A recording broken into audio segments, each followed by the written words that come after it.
আসসালামু আলাইকুম। উপহার নিতে যেমন ভালো লাগে, দিতেও তেমন ভালো লাগে। তো মেয়ের জন্য একটা সেলাই মেশিন কিনবো, তাই চলে গেলাম সিঙ্গার শোরুমে। আমি ছিলাম, আমার সাথে জামাই ও আমার সম্মানিত বেয়াই ও আদরের নাতিরা ছিল। তো দেরি না করে আমরা শোরুমে ঢুকলাম। ঢুকে দেখি সিঙ্গার, আমি যে সেলাই মেশিনটা কিনতে চাচ্ছি তো সেটা ছিল না, সেটা আমদানি করা বন্ধ করে দিয়েছে।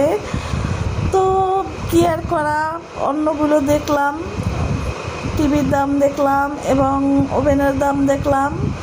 তো বেশ মোটামুটি কমই আছে দাম। এখান থেকে আমি এর আগে ফ্রিজও কিনেছি।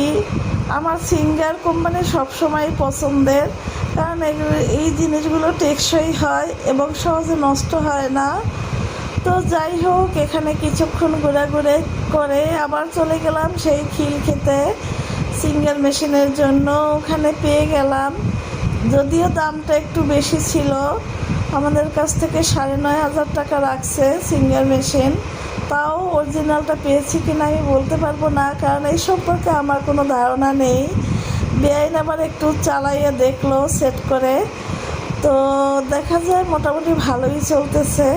আমি অবশ্য এই বিষয়ে অভিজ্ঞ নই, তারপরে যতটুকু বুঝলাম ভালোই হয়েছে, খারাপ হয়নি। তো এরপরে আমরা চলে গেলাম কারুসন্ধি নিচে খাবার রেস্টুরেন্টে। ওখানে আমি বেআইন তন্দুর রুটি এবং ফালুদা, আর সাথে ছিল চা, কাবাব, যে যেটা পছন্দ করে খেয়েছি। তো মেয়ের জন্য আবার পার্সেল করে বাসায় নিয়ে আসছি। তো দিনটি আসলেই স্মরণীয় হয়ে রইল, বেশ ভালোই লাগছে। সবাই আমাদের জন্য দোয়া করবেন। আলহামদুলিল্লাহ। আসসালামু আলাইকুম ওয়া রাহমাতুল্লাহি ওয়া বারাকাতুহু।